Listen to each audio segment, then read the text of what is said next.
Hey, folks, and welcome to week number 7. We've got 2 turn-in days this week, although that's really just about the peer review process. Okay, so watch the video, check your email for SA2 peer review assignments. We're going to do these in Google Docs. You'll get 2 emails. One of those will be just the sharing link that'll share Google Docs with you for peer review, and then the other one will give you instructions on how to do peer review.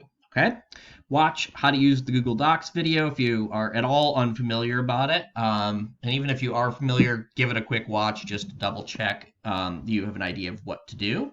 And then complete your peer review. So that's going to happen between Tuesday and Friday, let's say. Okay. I'm hoping to have peer review a group set up Monday. If not, I'll have them done Tuesday morning. Okay.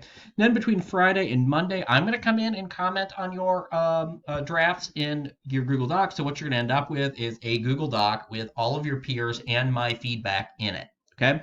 That is going to be due next Monday. Okay, in final draft form, October 12th. Excuse me.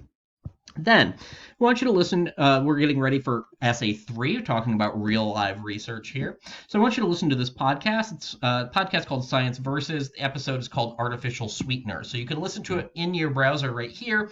If you want to download it, listen to it on a mobile device while you're working out or something, you can go to their website. Make sure you just get the right one and download it to whatever podcast app you prefer. Okay?